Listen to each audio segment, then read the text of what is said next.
Quero começar uma série aqui, provavelmente de 2 domingos, 4 mensagens. Hoje à noite continuarei esse tema de hoje de manhã. Domingo também, próximo de manhã à noite, provavelmente estarei fechando no próximo domingo à noite. Uma série acerca dos últimos tempos, ou dos tempos finais. Amém? Amém. Muito bem. Nós temos visto conflitos, na verdade. Guerras lá, você tem a guerra da Rússia, da Ucrânia.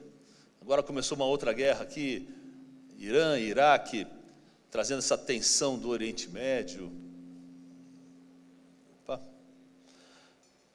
E muitas pessoas, não só as cristãs, têm uma pergunta muito válida.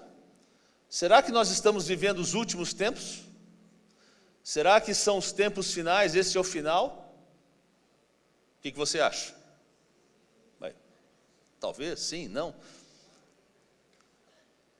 E eu estava escrevendo, relembrei de uma célebre frase, um sábio, um grande pensador, chamado Arnold Schwarzenegger, no filme Exterminador. Quem assistiu Exterminador, hein? Oh, tem vários, hein?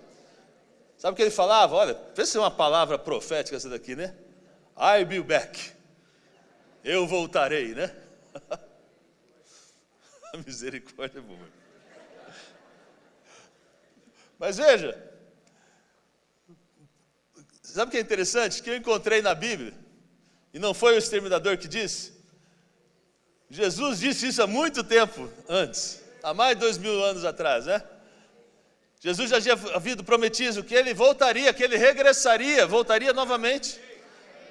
Jesus já veio uma vez, veio a primeira vez, mas ele prometeu que ele vai voltar. Você pode dar um glória a Deus? Porque ele vai voltar, glória a Deus. E a primeira coisa que eu gostaria de dizer quando se fala de sinais, quando se fala de últimos tempos, é que há muitas posturas ou diferentes interpretações daquilo que a Bíblia fala sobre interpretações de textos referente aos últimos tempos, dos sinais. E veja, eu não quero tratar aqui de rebater alguma postura, se essa é correta, se essa não é incorreta, ou qual a interpretação correta, mas sim quero deixar bem claro, e eu creio que todos vão de concordar nesta manhã, que o que eu quero trazer com clareza no nosso coração é que Jesus realmente voltará novamente em nome de Jesus, a gente sabe disso, glória a Deus, Jesus voltará pela segunda vez. Sabe, nós não temos os detalhes, mas sabemos que ele vai voltar. Não sabemos o dia exato, não sabemos a hora, mas Jesus vai voltar. Não sabemos o mês, não sabemos o ano, não sabemos a hora, mas Jesus vai o quê? Voltar. Então eu e você podemos confiar que Jesus voltará. Glória a Deus por isso. Você pode glorificar ao Senhor nessa situação? Amém? Então quero começar com um texto que não somente vai falar sobre os detalhes, mas traz informações reveladoras desses tempos finais. E essa passagem se encontra em Mateus 24, você pode abrir sua Bíblia, Mateus 24. Vamos ver primeiramente aqui, vamos trabalhar nesse texto, nesse capítulo, pode deixar ela sempre aberta aí, do primeiro versículo até o versículo 3. Vou estar lendo na versão NVI. Jesus saiu do templo, e enquanto caminhava, seus discípulos aproximaram-se dele para lhe mostrar as construções do templo. Vocês estão vendo tudo isso? Perguntou Jesus. Eu lhes garanto que não ficará aqui pedra sobre pedra, serão todas derrubadas. Tendo Jesus se assentado no Monte das Oliveiras, os discípulos dirigiam-se a ele em particular e disseram, dize-nos quando acontecerão essas coisas, e qual será o sinal da tua vinda e do fim dos tempos? Até aqui, por enquanto. Deixa eu dar alguns dados importantes dentro dessa história, dentro desse contexto. O templo no qual Jesus menciona nessa palavra, na verdade se trata, esse texto são as primeiras palavras, na verdade, que Jesus começa a trabalhar com seus discípulos na questão dos últimos tempos, no questionamento deles. Mas se trata desse templo, com o qual Jesus fala que não vai ficar pedra sobre pedra, se trata do segundo templo. Diga aí, segundo templo. Esse aqui, então, que Jesus está ali dizendo que será destruído, é o segundo templo de Jerusalém. O primeiro templo foi construído pelo rei Salomão, vocês sabem disso. Foi destruído anos depois por Nabucodonosor, quando ele tomou conta, o rei da Babilônia. Agora, por que é importante esse dado? Porque esse dado foi profetizado por Jeremias. Jeremias, anos antes, profetizou acerca da destruição do primeiro templo. Você vai encontrar isso em Jeremias 25, versículo 11. Diz assim: toda esta terra se tornará uma ruína desolada, e essas nações estarão sujeitas ao rei da Babilônia durante 70 anos. Diga aí, 70 anos. Jeremias, então, profetizou acerca da destruição do templo, do primeiro templo, e justamente como profetizou Nabucodonosor, termina destruindo o primeiro templo. E esse dado é importante porque o segundo templo foi construído exatamente 70 anos depois que o primeiro foi construído. Exatamente o tempo que Jeremias havia profetizado. Até aqui, amém? Agora, o segundo templo que foi construído 70 anos depois, foi remodelado, foi ampliado por Herodes. Agora, o interessante é que esse segundo templo agora foi destruído, também no ano 70 depois de Cristo. Tal como agora quem profetizou? Jesus. Jesus profetizou em Mateus 24 que esse templo ia ser destruído. E isso aconteceu 70 anos depois de Cristo. Então preste atenção, primeiro templo construído por Salomão, destruído por Nabucodonosor, conforme profetizou Jeremias. Segundo templo, construído 70 anos depois, como dizia a profecia, destruído pelos romanos no ano 70 depois de Cristo, tal como havia profetizado Jesus. Agora, veja, isso não são dados, isso são fatos. Não são fatos somente bíblicos, são fatos históricos. Dá para me entender até aqui, amém? Agora, por que toda essa introdução? Porque eu estou dizendo que a profecia bíblica se cumpre. Perdeu a oportunidade de dizer um amém, glória a Deus. A profecia bíblica se cumpre, amém? Veja, cumpriu-se a profecia de Jeremias? Sim. Sim. Cumpriu-se a profecia de Jesus? Sim. Sim. A palavra de Deus nunca volta vazia, e as promessas que Deus tem para você, para a minha vida, vão se cumprir no nome de Jesus, amém? Veja, a palavra de Deus já fala, Deus não é homem para mentir, nem filho de homem para se arrepender. Tudo que Deus disse irá se cumprir. Quem crê pode dar glória a Deus aí. Isso é importante nós entendermos, que há várias profecias bíblicas que estão se cumprindo. Muitas já se cumpriram, mas outras ainda irão se cumprir. Nós precisamos ter isso claro no nosso coração. Vamos ver o versículo 42 e 44 de Mateus 24. Diz assim: portanto, vigiem. Portanto, o quê? Porque vocês não sabem em que dia virá o Senhor. Mas entendam isso, se o dono da casa soubesse a que hora da noite o ladrão viria, ele ficaria de guarda e não deixaria que a sua casa fosse arrombada. Todos juntos o 44. Assim, também...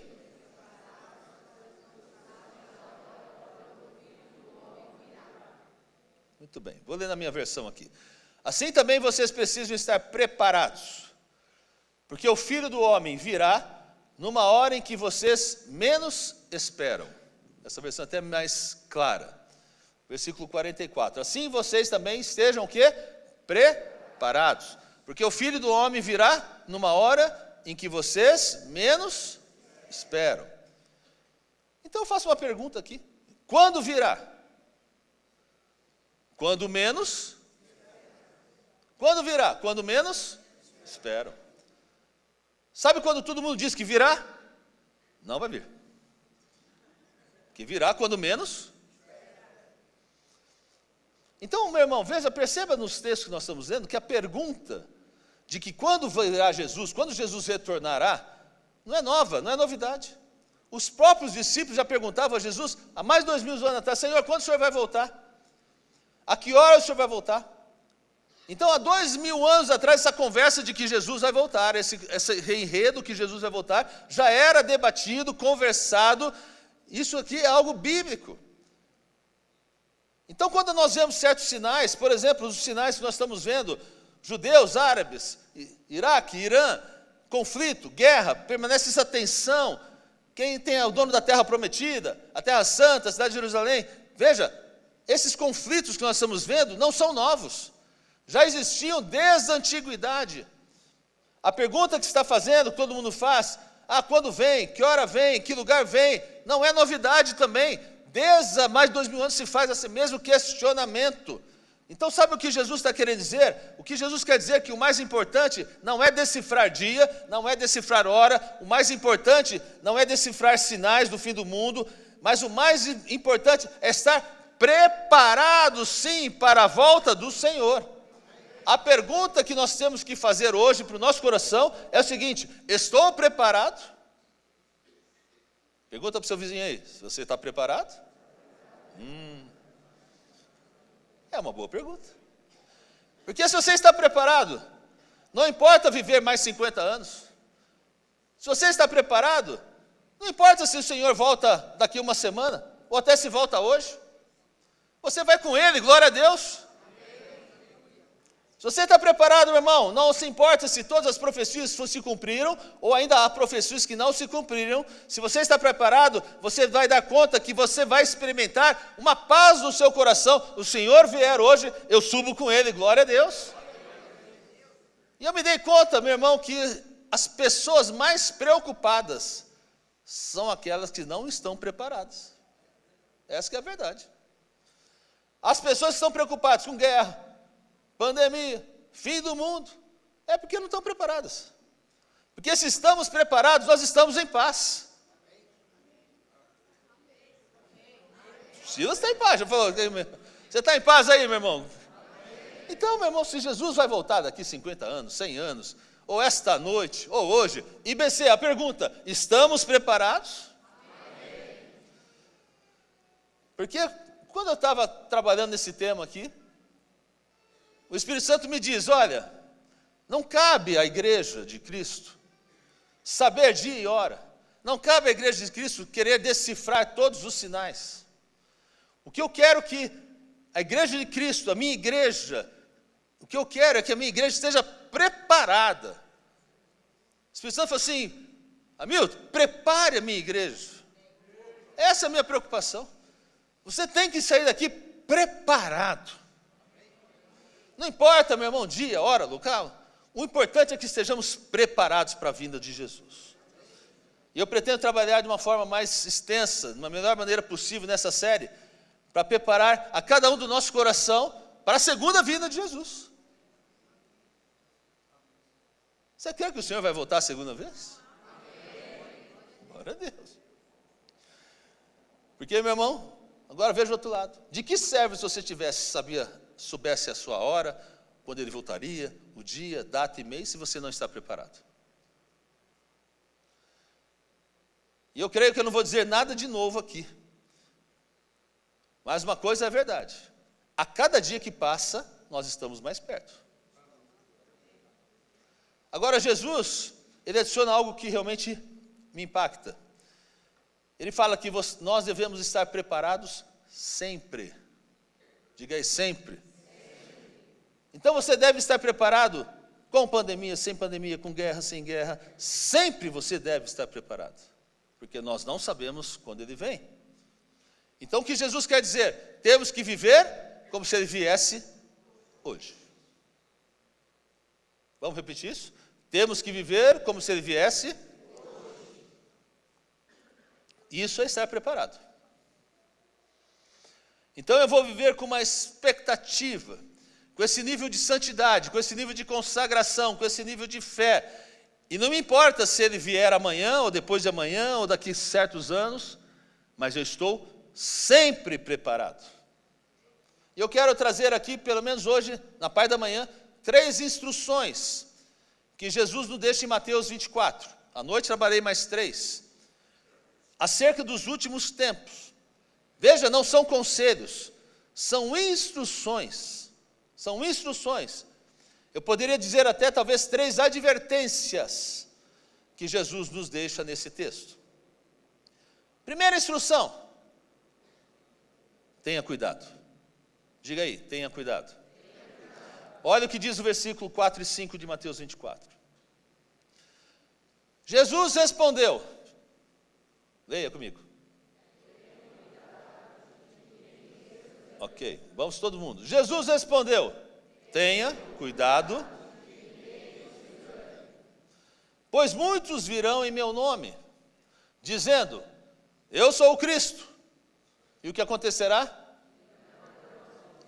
Vamos ver novamente o versículo 4 e 5, todos juntos. Jesus respondeu: pois muitos...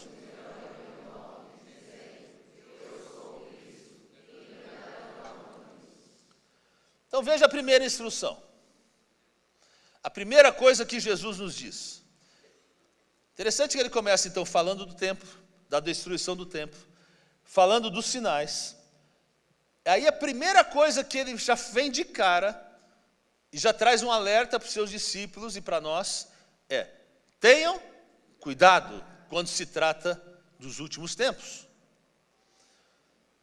Tenha cuidado com quem você empresta os seus ouvidos. Tenha cuidado com as relações que você tem. Tenha cuidado com as suas amizades. Tenha cuidado com aquilo que você escuta. Tenha cuidado com aquilo que você lê. Tenha cuidado com aquilo que você vê.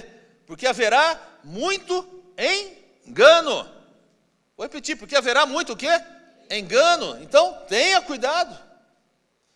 Lembra você que a palavra de Deus é a mais confiável do que qualquer tabloide, qualquer notícia, qualquer jornal. A palavra de Deus é viva e eficaz. Glória a Deus por isso.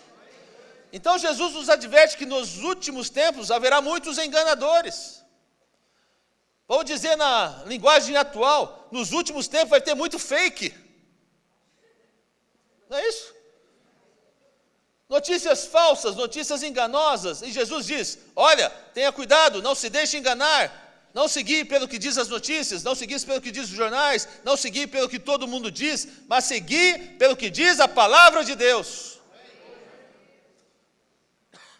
E se alguém te disser, meu irmão, eu já sei qual é a hora, eu já sei qual é o dia, eu já sei, eu tenho a ficha toda, tenha cuidado, não se deixe enganar. Versículo 36 diz assim, no mesmo Mateus 24, quanto ao dia e a hora, ninguém sabe, nem os anjos dos céus, nem o Filho, senão somente o... Não se deixe enganar. Se alguém disser a hora que Jesus vem, é tal dia, é tal hora, pode estar seguro, não vai acontecer.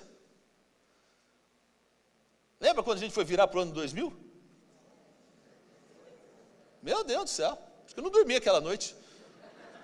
Todo mundo fala, vai virar, né? Ai, meu Deus. Meu irmão, se alguém falar, olha, vai tal dia, não sei o quê, pode sair, pode me chamar para jantar. Nós vamos lá jantar, vamos de boa, vamos comer à vontade, não vai acontecer. Só o Pai sabe.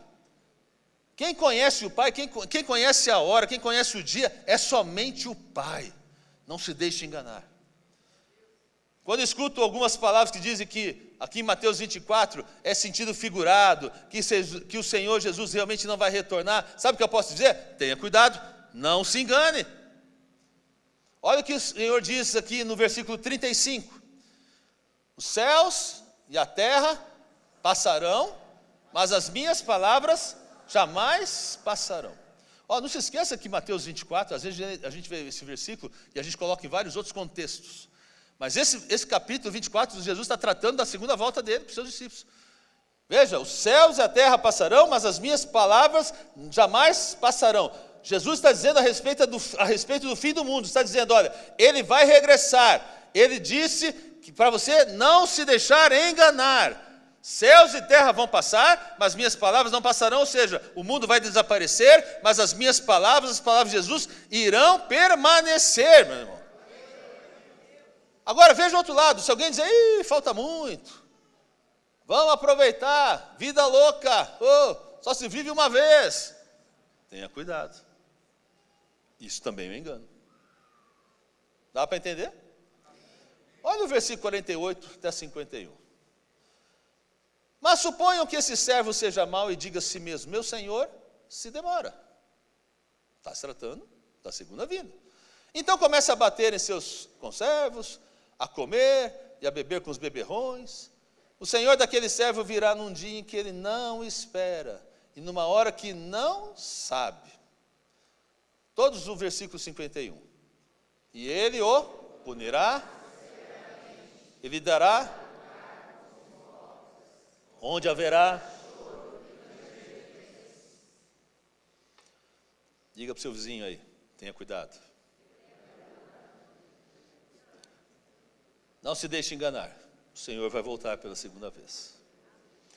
E não somente vem, porque Ele diz claramente que a uns irá recompensar e a outros irá castigar. Falou em castigar, todo mundo fica quieto. A palavra de Deus fala que a uns irá recompensar e a outros vai o quê? Meu irmão, você pode até olhar com cara feia para mim, não tem problema não. Mas o que eu estou dizendo é a palavra de Deus. É a palavra de Deus. Então eu pergunto nessa manhã, se Jesus viesse agora, você seria recompensado ou você seria castigado? Dá para entender a diferença? Em outras palavras, você está preparado? Você está pronto? Não se deixe enganar, a vinda de Jesus está cada vez mais próxima. A cada dia que passa, meu irmão, estamos mais próximos disso. E a pergunta dessa manhã, estou preparado? Fala para você, estou preparado? Pergunte para você mesmo. Muito bem. Mas vamos dar uma segunda instrução. A segunda instrução que esse texto me traz aqui, eu chamo de o quê? Diga aí, tenha paz. Então veja, não somente nós devemos ter cuidado, mas também nós devemos ter paz. Veja o que diz lá, Mateus 24, versículos 6 a 8. Vocês ouvirão falar de guerras e rumores de guerras, mas não tenham medo. É necessário que tais coisas aconteçam, mas ainda não é o fim. Nação se levantará contra nação, reino contra reino. Haverá fomes e terremotos em vários lugares. Versículo 8. Tudo isto, vamos lá todos juntos? Tudo isso será o princípio ou início das dores. Isso é só o começo. Isso é só o início, o princípio das dores. Interessante que Jesus disse, olha, vai haver terremotos, vai haver fome, vai haver guerras, vai haver rumores de guerras. Mas não se angustiem. Ou vamos dizer de uma outra maneira, tenham paz. Diga aí, tenham paz. Então primeiro você tem que ter o quê? Primeiro tem que ter o quê? E agora, você tem que ter o quê? Paz. Agora, é interessante, eu gosto dessa expressão de Jesus, que veja, Jesus não diz assim, tenha paz, mas ele diz o seguinte, devemos ter paz. É isso que ele quer dizer aqui. Que é importante porque a paz é um fundamento, ou está fundamentado em um porquê. Por que eu tenho que ter paz? Quantos querem saber por que você tem que ter paz? Veja bem, ele disse, porque todas essas coisas têm que acontecer. É isso. Você tem que ter paz no seu coração, porque essas coisas, guerras, fomes, calamidades, rumores de guerra, têm que acontecer. Em outras palavras, sabe o que Jesus quer dizer? Eu tenho um plano. Ah, você perdeu a oportunidade de dar glória a Deus. Há um plano. Por que eu tenho que ter paz? Porque Deus tem um plano, meu irmão. Não se pega, Deus não é pego de surpresa por nada. Deus tem um plano. Há guerras, há rumores de guerras. Deus fala, eu tenho um plano sobre isso. A fome, a miséria, Deus fala, eu tenho um plano sobre isso. A catástrofe, a terremotos, a furacões, Deus tem um plano sobre todas essas coisas. Veja, agora, Deus não somente tem um plano para a sua vida. Deus tem um plano para a humanidade toda. Tudo está debaixo das mãos do Senhor. E veja, para nós pode acontecer coisas que nos surpreendam, mas para Deus, não. Nada surpreende ao Senhor, então tudo já está debaixo dos planos de Deus.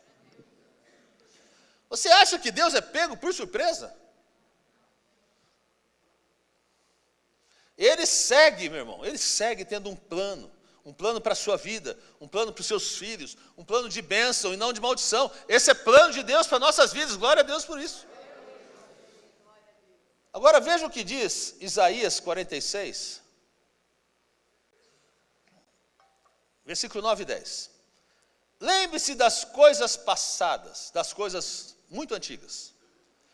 Eu sou Deus e não há nenhum outro. Eu sou Deus e não há nenhum como eu. Desde o início faço conhecido o fim. desde tempos remotos, o que ainda virá. Digo, meu propósito ficará de pé, e farei tudo o que me agrada. Então, por que devemos ter paz? Porque Deus tem um plano. Mas vamos entender o que o profeta Isaías revela aqui, que Deus não somente tem um plano, mas Deus tem um controle. Glória a Deus por isso. Diga aí, Deus tem um controle. É importante que Deus tenha um plano, é evidente, mas é muito mais importante para nós sabermos que Deus também tem o controle de todas as coisas. E aqui nesse texto diz o seguinte: olha, eu estive no passado, nós acabamos de ler, fui eu que abri o mar vermelho, fui eu que fiz descer o maná, fui eu que joguei a água da pedra, fui eu que fiz os sinais do deserto, eu estava com vocês no passado. E BC, eu tenho estado contigo no passado também. Comecei lá com 33, eu estava lá, mudamos para Figueiras, depois para a Avenida Industrial, Deus estava lá, Deus estou entrando no crescimento, Deus estava lá, Deus nos trouxe para esse endereço 2234, Deus estava lá nos tempos difíceis, tempos de lutas, Deus estava lá no deserto, Deus estava comigo, com vocês, com a nossa igreja, amém?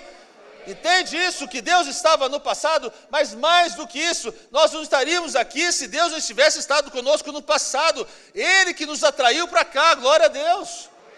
Agora, ele logo no texto ele vai dizer, olha, eu estava no passado, mas eu sou o único que posso prever e olhar o futuro. Você não conhece o futuro, mas Deus já esteve lá, Deus conhece todo o futuro, glória a Deus por isso, sabe sobre a sua vida. Então não estava contigo somente no passado, Deus já sabe o seu futuro, mas não é só isso, Deus tem o controle do presente. Estava com você no passado, pode ver o seu futuro, mas controla o seu presente. Quem crê, dá glória a Deus.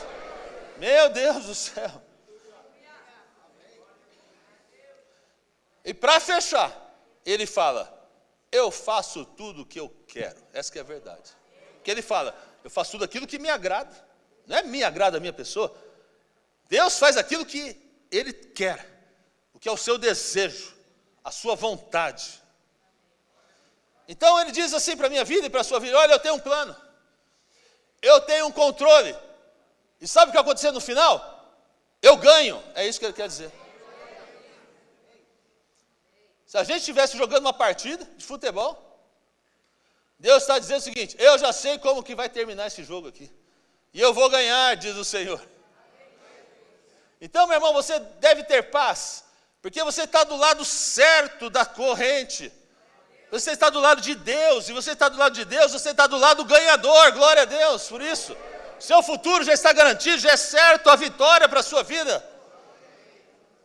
E você deve ter paz, porque Ele sim tem um plano para a sua vida. É Ele quem controla a sua vida, vai te levar em vitória. Você deve ter paz, porque você está do lado correto da história, você está do lado de Deus. Então o que está dizendo Isaías, o profeta Isaías? Está dizendo que apesar da guerra, apesar de pandemias, apesar de rumores de guerra, de fome, das incertezas, ei, com quem que você está, meu irmão? Com quem você está? Então, meu irmão, se ponha tranquilo nessa manhã. Deus diz para você, eu tenho um plano, eu tenho controle, e o final vai ser de acordo com aquilo que eu já tenho como propósito para a sua vida, e vai ser vitória no nome de Jesus. Quem crê pode aplaudir o Senhor, porque é de Deus para a sua vida.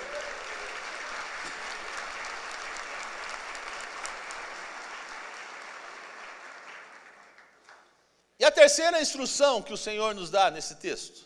A primeira é tenha o quê? Cuidado. A segunda, tenha. A terceira é seja resiliente. Diga aí, seja resiliente. Olha o verso 9 de Mateus 24. Então eles os entregarão para serem perseguidos e condenados à morte. E vocês serão odiados por todas as nações por minha causa. Nossa. Aqui Jesus declara uma terceira advertência e diz a verdade para os seus discípulos, que nos últimos tempos devem ter cuidado, porque vão querer te enganar, devem ter paz, mas eu tenho controle, mas finalmente tem que ser resiliente, porque vai haver oposição, vai vir provas, vai vir perseguição. E querida igreja, eu sei que essa mensagem talvez não é aquela das mais populares, aquela mais sensacional, para dar glória a Deus, aqui está beleza, cheio da unção. Mas a nossa missão aqui é preparar-nos para a segunda vinda de Jesus. É sabermos em quem nós colocamos a nossa fé, em quem nós colocamos a nossa confiança, que é o Rei dos Reis, Senhor dos Senhores. Mas a palavra de Deus fala assim: muitos são as aflições dos justos, e de todas elas me livrará o Senhor. Meu irmão, nós não vivemos na Disneylândia, mundo de sonho, num mar de rosas sem espinhos. Não funciona assim. A dor, a tristeza, mas sabemos que com Jesus também há todo o poder. Porque Ele mesmo nos fortalece. A palavra de Deus fala assim: se Deus é por nós, quem será contra nós? Então nós temos que ser resilientes. E mais adiante, no versículo 13, Jesus termina a ideia e diz o seguinte: olha, vamos lá, todos juntos. Mas aquele que perseverar, quando até o fim, será salvo. Aqui me preocupa um pouco. Porque nem todos serão salvos. Somente aqueles que perseverarem, ou aqueles que resistirem. Então essa mensagem tem um propósito para te preparar de uma tal maneira que quando vier um momento difícil, quando vier lutas, perseguições, momento da prova, da angústia, você resista em nome de Jesus. Tem que resistir. Porque eu creio que você não é daqueles que retrocedem, daqueles que se encolhem, daqueles que jogam a toalha. Eu não creio nisso, não consigo entender isso aqui. Você é daqueles que descreve ali no versículo 13, aqueles que vão perseverar até o fim. Cadê o povo que vai perseverar até o fim? Dá glória a Deus aí. Apesar de oposição, apesar de perseguição, vamos sim perseverar até o fim em nome de Jesus. Sabe, pode vir deserto, pode vir tormenta, mas nós vamos perseverar. Alguns vão se distanciar, outros vão até mostrar a espada para nós, mas nós vamos perseverar. Alguns nos criticarão, outros vão até nos difamar, mas vamos perseverar até o fim no nome de Jesus. Devemos ter cuidado, devemos ter paz e devemos ser resilientes. E a pergunta de hoje é: estamos preparados? Pergunta para o seu vizinho aí: você está preparado? Sua família está preparada?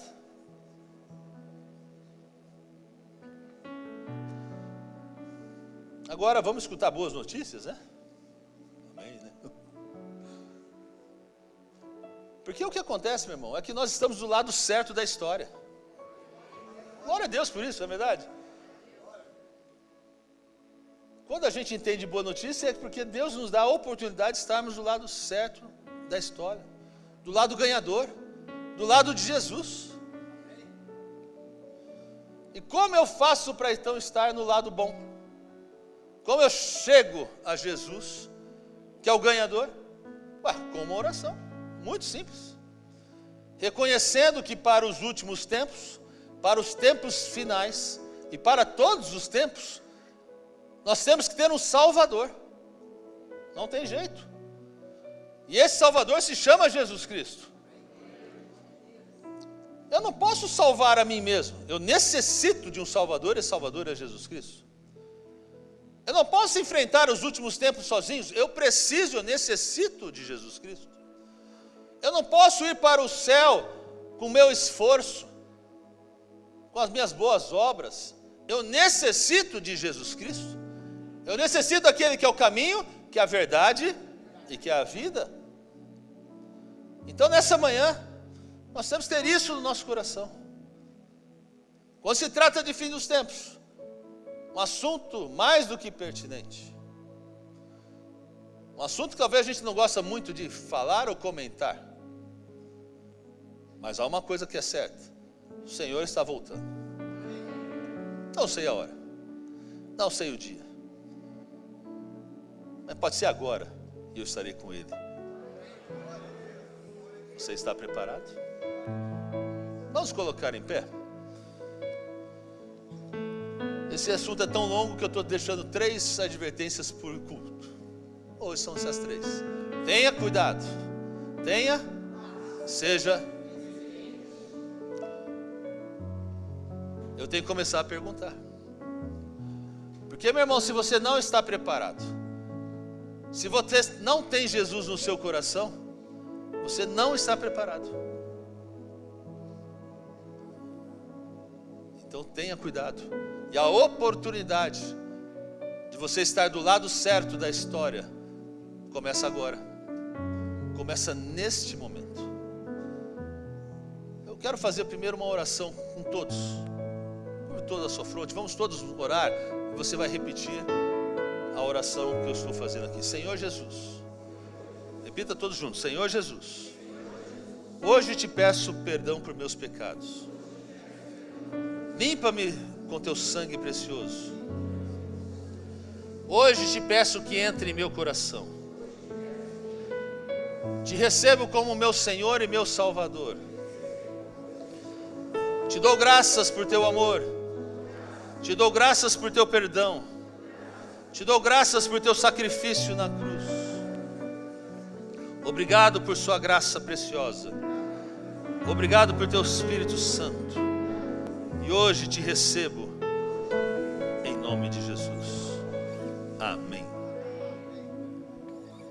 Se você nunca fez esta oração, e hoje foi a primeira vez, você acabou de fazer a oração convidando o Senhor Jesus para ser o seu Senhor, seu Salvador, a qual, a partir desse momento, você se torna apto, seu nome passa a ser escrito no livro da vida. Eu posso confirmar com todas essas certezas que a palavra de Deus nos dá, que você acabou de se tornar preparado para que, se o Senhor voltasse, você subisse com Ele em glória e poder. E somente quero ajudá-lo. Se você fez essa oração e hoje o Senhor, o Espírito Santo está tocando no seu coração, eu só quero que você dê um sinal. Alguém vai chegar para orar com você pessoalmente, e a gente quer ajudá-lo nesse processo agora de vida de fé. Se foi a primeira vez que você convidou o Senhor Jesus para vir para o seu coração, levante sua mão, alguém vai estar orando com você, só para nós nos identificarmos, e alguém vai ajudá-lo nesse momento aqui. Eu não estou enxergando muito bem, mas se for, levante alto e ajude aqui. Se alguém está levantando do seu lado aqui, alguém desse lado aqui, que hoje pela primeira vez convidou o Senhor Jesus para ser o seu Senhor da sua vida, alguém assim, não se envergonhe, alguém vai chegar aí com você. Alguém aqui? Alguém aqui? Todos estão preparados? Glória a Deus. Glória a Deus.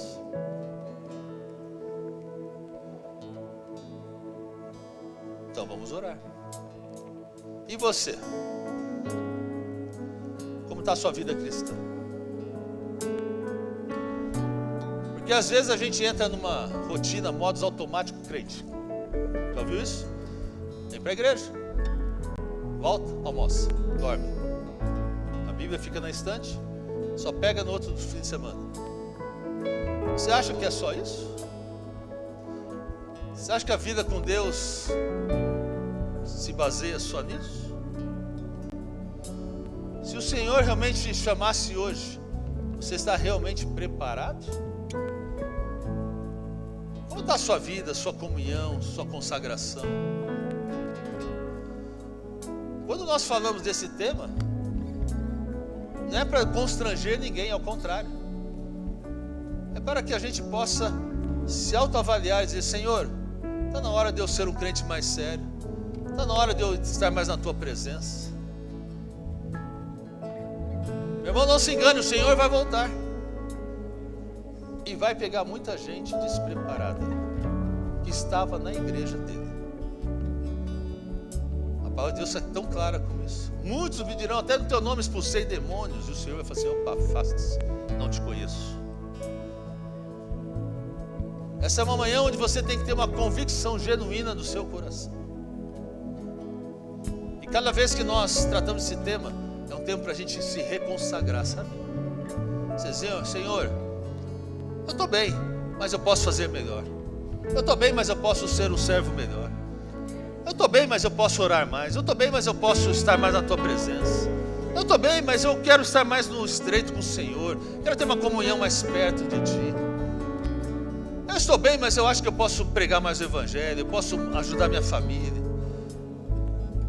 É um tempo da gente se entregar no altar e dizer: Senhor, eu me consagro ao Senhor. Quero estar debaixo da Tua vontade, viver o Teu propósito sobre minha vida. Essa é a finalidade. É isso que o Senhor quer para nós. Eu fico feliz que em todo momento todo mundo está dizendo que está preparado. Meu irmão, eu tenho uma certeza, e ela é só minha, eu vou. Mas a minha filha está aqui. Eu ir não garante que ela vai. Ela precisa garantir que ela vai. E glória a Deus, porque eu sei que ela vai estar comigo lá. Essas tem que ser a convicção do crente. Tem crente que tem medo de morrer. Ninguém quer morrer. Deus nos fez com o espírito da eternidade, mas a morte é necessária para nós passarmos para um outro estágio da vida que o Senhor já preparou para nós. Agora, você tem medo da morte? Tem coisa errada aí. Pode ter medo da morte, porque na verdade nós temos a certeza e a convicção da vida eterna em Cristo Jesus. Esta manhã você tem que sair daqui convicto da sua fé, convicto da sua esperança em Cristo Jesus, da sua esperança da vida eterna, e dizer: Senhor Jesus, eu posso ser mais, eu posso fazer mais, eu posso ser mais consagrado, eu posso estar mais na Tua presença, eu quero viver em santidade. É isso que o Senhor espera dos seus filhos. Quando nós louvamos a Deus, vamos ter um momento do altar, da entrega do seu coração, da sua consagração ao Senhor, daquilo que você pode fazer mais.